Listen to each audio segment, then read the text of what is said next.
I think of it as, I think of it like the stock market, right? Mhm. Like you invest in the stock market and you don't invest so that you can withdraw that money next week, right? Right. It takes time for that money to vest or for those dividends to vest. And SEO is the same way. And so that's why I think it's a really nice complement to more immediate gratification methods of marketing. Especially early in a business, it complements social media marketing really, really well because social media might allow you to get that more immediate ROI if you need a couple quick clients. But your SEO ultimately is going to allow you to bring in clients on autopilot, right? So that as your business matures, you don't have to be on social media 24/7 hustling. It gives you freedom down the line as that vests. Welcome to this week's episode of the Online Creator Podcast. My name is Kim, your podcast host, business mentor, and audio storyteller. This show is a space to inspire through conversations and community to help us keep connected, keep inspired, and keep moving towards our goals. Expect to hear honest conversations and real-life experiences from entrepreneurs at every stage of business and from a wide range of industries. Find your confidence, see what is possible, and build the legacy that you have dreamed of. Let's get started. Welcome back to the Online Creator Podcast. I'm so excited about diving into season 2. I have some great interviews lined up, and today it's with Laura. Laura is an SEO strategist for female health and wellness service providers, helps you call in more clients with the power of your website. She has built 2 successful businesses through SEO, demonstrating firsthand the transformative power of well-executed SEO in competitive markets. Combine that with her PhD and extensive qualifications in personal training and women's health. She is a powerhouse. Marketing strategies should complement one another. Social media alone is not enough. Having a website alone is not enough. But integrating all of these pieces together with the power of SEO is one that should not be overlooked and one that you can absolutely start doing today. Help me in welcoming Laura to the show today. Hi, Laura. Thank you so much for joining me on the podcast today. Thank you so much for having me, Kim. It's super nice to meet you and to be here. Yes, I can't wait to dive into all things SEO with you because I know that's your expertise and where you're passionate about helping your clients in with that area right now. But before we get started, I would love to know what platform of choice that you show up for consistently in your business to market and promote your services and what you do. Yeah, I would say I have there's 3 places where I show up. I show up on Instagram, I show up on my blog, and I show up to my email lists. I consider the email list and blog almost one platform, and that's the platform that I choose. That's the one that I enjoy. I would say I show up to Instagram because it's a nice complement, but the one that I truly enjoy is my blog and email. And do you think that is because of your personality a bit, or is it just something that where you have you're more just gifted with when it comes to writing? Like, because I always find like everybody has like they have to pick a platform, and it's so hard to know. Like, did you have to play with a few before you settled into blogging as kind of your number one and email? Well, I think personality and the things I enjoy doing, I mean, I think those things go hand in hand. I do enjoy long form writing much more than creating short form content and certainly more than creating like video content. I'm very introverted. And so I don't enjoy putting my face all over social media. I can do it. It takes a lot of energy. And actually, what I found when I first went online, I was taught that the only way to market an online business was to market it on social media. And so that's where I showed up. And I was forcing myself to show up in a space where I wasn't very comfortable and I Mhm. wasn't doing very well there. And I took a look at what I was actually doing. And when I was showing up, I was like maxing out those 2,200 characters in the Instagram captions. I mean, I was like writing little blog posts every time I posted. And that's why it was taking so much energy. It's why it was taking so long. I mean, every single time I started taking those and putting them on my website, and then my website started drawing traffic. And then that's where I started getting inquiries. And, I was like, hold on a second, like maybe this could work. And so I discovered SEO a little bit by accident in that way. But yes, I mean, it comes from a place of I enjoy the writing more.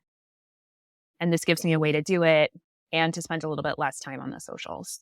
Especially if you're seeing results, right? And I Yeah. mean, I think that's what we need to do is we need to play with all these different platforms and see where we're comfortable. And then if we enjoy it too. I mean, there's so many pieces to it, right? But promoting and marketing your business, if you aren't showing up somewhere consistently, then how are people going to get to know who you are and what you do and all those good things? So finding something that you will show up for consistently, I think is key. And then really like digging into how it can actually give you results in your business, which I think is what you do so well, right? So I think that's amazing that you figured that out and did a little digging into what works and what didn't, and then being okay with it and not fighting it either. Like, there's so many people that try to do things that aren't their jam, and then they just are like frustrated because they're not seeing results. And I think that's it is at the end of the day, if you're not comfortable showing up for that platform, you're not going to be consistent. So Yeah. that's so good.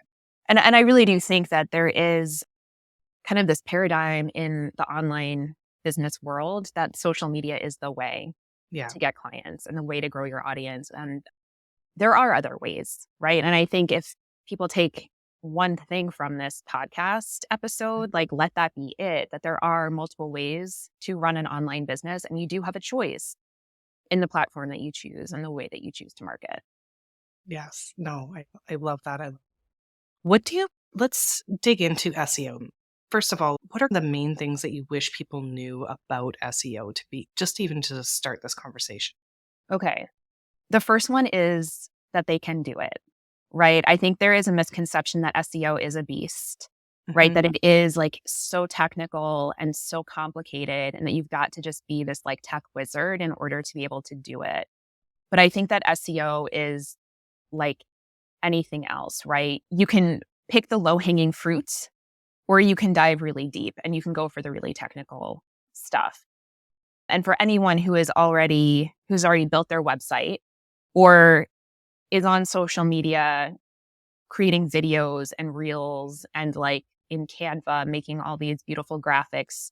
If you can do all that stuff, you can do the basics of SEO, right? The basics of SEO is content, right? Is like getting content up on your website and creating content is something that we have all been trained to do.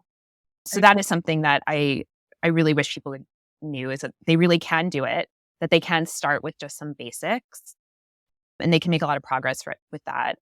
I would say there's two other things that I wish people knew. And one is that SEO is not only good for Google, but it's also good for your clients and potential clients.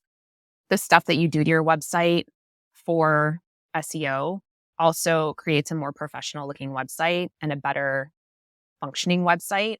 And so when people come to your website, be it from Google or because they heard you on a podcast or because they're sent there from your social media, they'll be presented with a much more professional, attractive experience, right? That builds your authority.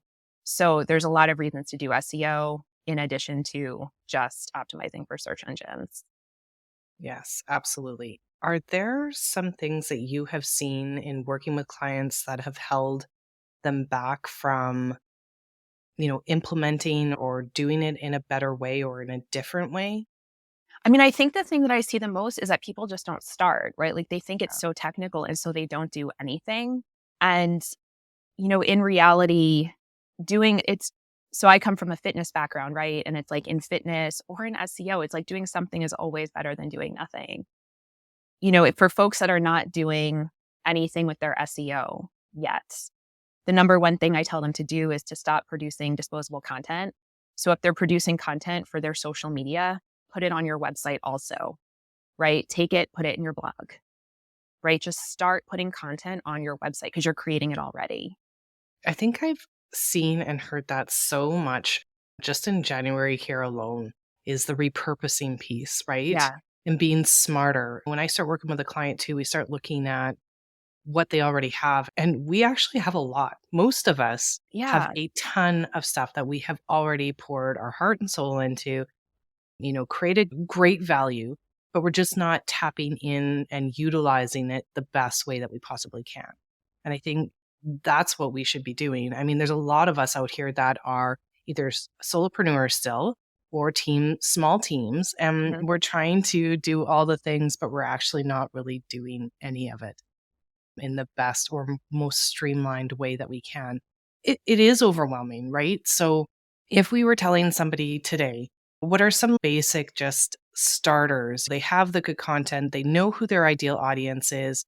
How do they start searching for what are some key pieces to start elevating or upping their game when it comes to search engine optimization?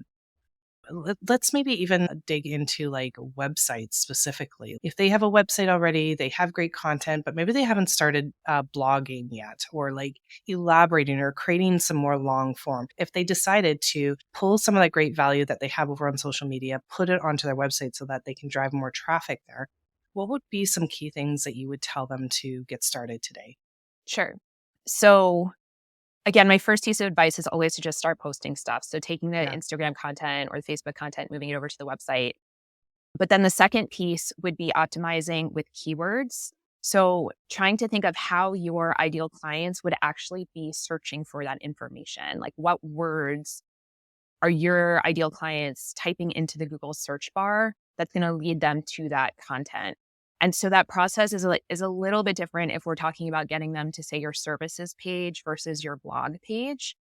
But fundamentally, both of them rely on figuring out those words. And so there's a lot of different ways to do that. I mean, again, because we're talking simple here, this Hmm. the simplest way to do this is to go to Google and start typing something in and see if it auto completes in the search bar, Right. right? Like easiest easiest keyword research. If you start typing something in and it doesn't come up as an autocomplete, then it is not an indexed keyword, right? It's not something that people are routinely searching for. And so is there a way you can rephrase that, Ah, that's such a smart tip. right? Can you also use like platforms like YouTube or Pinterest as well for those kind of searches? In terms of keyword research Yeah. or to find keywords for those platforms? As far as like if you have a topic, let's say mine's on podcasting, and I'm Mhm. curious about what new entrepreneurs are looking for as far as support when it comes to podcast management or podcast promotion, could I start dabbling in those platforms as well in the search toolbar to see what people are actually searching for? Yeah, 100%. I would still go back to Google and validate that they're also searching on Google because YouTube is its own, and YouTube and Pinterest are both their own search engine. Right. And they have a little bit of a different user base. And so there's going to be some crossover, but I would definitely make sure if you find like a great set of keywords by dabbling in YouTube, that those also populate in Google. The other places you can go within the Google search results for that type of information, Kim, have you ever noticed like the people also ask Yes, I love boxes? that one. So Hmm. those are great. Those are questions that people are actually typing into the search bar. And so if you're trying to figure out what questions people have around podcasting, take a dive into those people also ask questions. And every time you click on one, it will populate more of them, right? Yeah, It's, that makes sense. yeah. That's so cool. Imagine this, a customized website design that is as unique as you are and done in 1 week. Think of us as your in-house website designer. We offer a semi-custom show it website design that is ideal for the established coach, creative, online business owner who is ready to create a presence online and is ready to take action quickly. We build out a layout that nurtures your visitors, SEO best practices to help you get ranked in Google, development of 5+ pages to drive traffic, and training and launch support so that you can update your website after our time is done. You have the choice. You can keep spinning your wheels and flying by the seat of your pants, or you can have a strategically designed website that allows you to connect and convert, because that is what your business deserves. If you're interested in learning more, check out the link in the show notes to see if Website in a Week is the right fit for you. if someone's looking for support when it comes to search engine optimization for their business, what's the way that you love working with them to start? Like what offers do you have that people, if they're looking for support, they can come into your world and work with you in some capacity?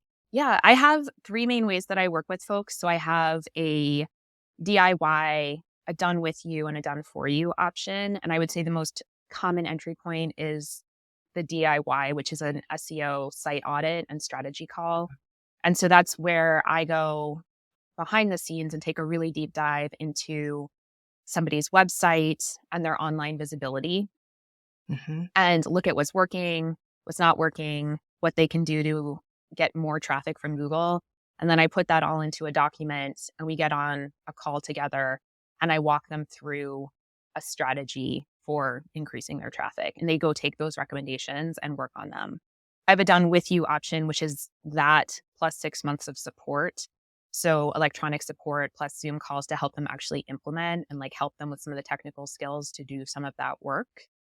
And then a done for you option, which is for WordPress users, where I actually go and I start with an audit, but then I'll personally restructure some of the page content to check all those SEO boxes and make sure the core pages of the site are really set up to deliver traffic. Yeah, that totally makes sense. And I love that you offer all of those different options to get into your world to help.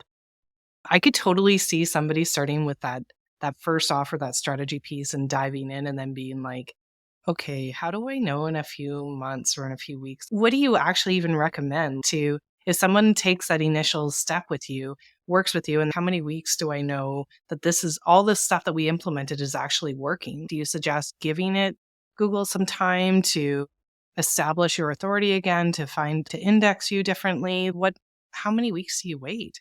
So I don't know that we've ever framed it that way, but I will answer that question because I think it's an important one. Mhm. So SEO is a long term strategy. Mm, And I think it's really, you've got to wait at least 3 to 6 months to start seeing traction. And it takes up to 12 months for rankings to really stabilize. So it takes time to see a return on investment with yes. SEO. Yes, just like any of these long-term strategies, Yeah. right? I mean, you have to give it some time, and I think it's so important that we talk about this because nothing happens right away, but if you don't start somewhere, you'll never see the rewards later on either. So, Yeah. it's kind of those things, right? The foundation of creating a business that is recognized and found is through creating all these systems. And SEO is just one of those long term strategies that we really need to consider at any stage of our business. Yeah. I mean, I think of it like the stock market, right? Hmm. Like you invest in the stock market and you don't invest so that you can withdraw that money next week, right? Right. It takes time for that money to vest or for those dividends to vest. And SEO is the same way. And so that's why I think it's a really nice complement to more immediate gratification methods of marketing, especially early in a business. It complements social media marketing really, really well because social media might allow you to get that more immediate ROI if you need a couple quick clients. But your SEO ultimately is going to allow you to bring in clients on autopilot, right? So that as your business matures, you don't have to be on social media 24/7 hustling, right? It gives you freedom down the line as that vests. Yes, 110%. I could not agree with you more. I think it's such a good investment. And to just get started today quickly and in some capacity, and don't feel overwhelmed by it all because you can start with some basics, some foundations, and just get started. So I love that piece of advice. So I think we answered the what's your favorite resource for searching on SEO. I think Google just as simplified as that, like using the Google search engine. And I think that other piece of that autocomplete, I've never actually heard that before. That totally makes sense, right? Yeah. Making sure that it is actually completing before you move on. Let's wrap up the conversation with I know you've been in the online space for a bit now. What does success mean to you? And how do you know that you've reached some level of success in your own business? So I love this question. And I think part of the reason I love it is because my answer to this would have been so different 10 years ago compared to what it is today. When I was still in school or in my first job, like success would have meant good grades, or it would have meant a prestigious job, or it would have meant a certain income level.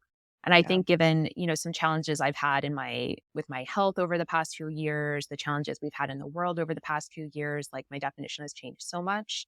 And Mhm. now it has a lot more to do with impact and balance and finding joy, right? Just like creating the change I want to see in the world, right? Like spending time with the people that I want to spend time with and doing things that make me happy and being able to do those things. Like to me, that is success.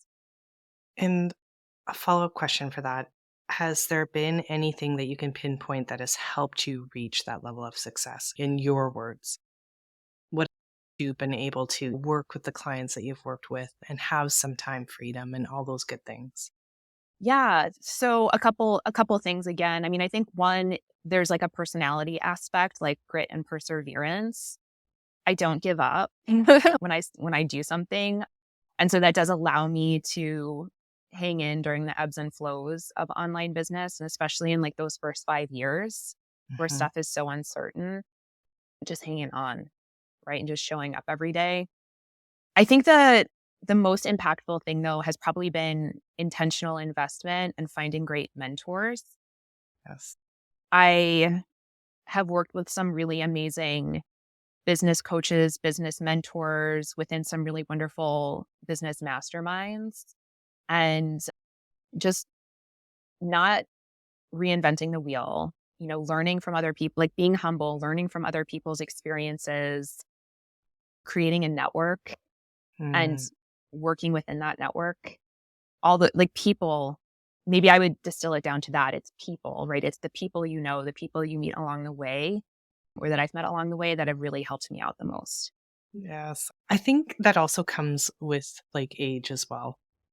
I'm finding that, the piece that you mentioned of being humble enough to be able to understand that we don't know all the things and that we do need to invest in ourselves and to be open for those times of opportunities to be able to bring people into our world. And I know over the past few months, I've really worked on that as well. And it's tough, right? It's tough because some of these worlds cost a bit of money, Yeah. right? Well, it's where I say like the intentional investment. And that's a word that, I've heard in other places. I didn't make up that word, but we have to be very strategic about where we spend our Yes. resources, time, or money. Yes. Um, but I think we can apply them for maximum impact, right? And for me, that's definitely Yes. been in the mentoring, the networking, the network building. Those things have been so valuable. The return on investment there has been so huge. Yeah. One of the first investments I ever did, it's still paying off 3 years later, right? Because of the network.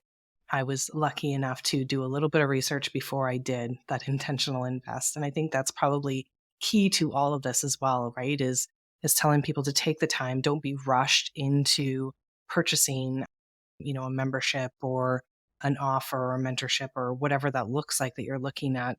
Take the time to connect and talk to a few people that are already in that world or have been in that world to see if it's the right investment for you.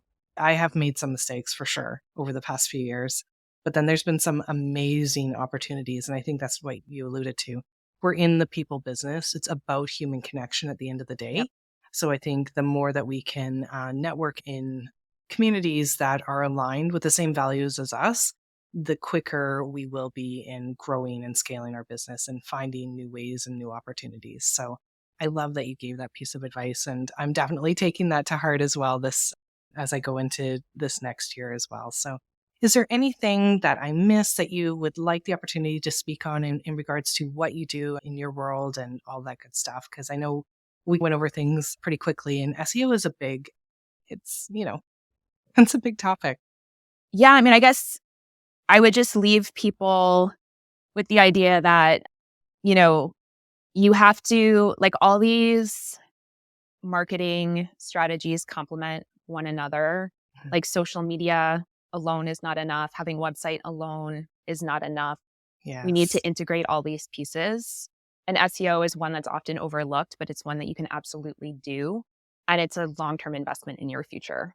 So I hope that if folks are new to it, if this is a new concept, that they will dip into it and learn a little bit more.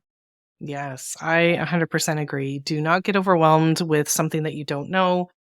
And if you need help, outsource. Like for prime example, you have different entry levels to work with you in your world. And I think that's what we need, right? If we don't know and we've done all the research and we're not sure where to start, to turn to somebody that this is where they have found success. This is where they spend their time and energy in. We can't be experts in all the fields and all the different areas. I No, I mean, mean, I say it like this awesome. allows you to stay in your zone of genius. If Yes. you outsource SEO or at least the technical aspects of it, it just gives you more time to do the Yes. things that you're great at. So Yes. rather than learning all the things, like focus on Mhm. what you're good at and outsource what you can. Time is our most valuable asset, so use it to your advantage for Yeah. sure. Thank you so much for joining me today. I think, there's a few things that you hit on home that I'm just like, I might have double check that.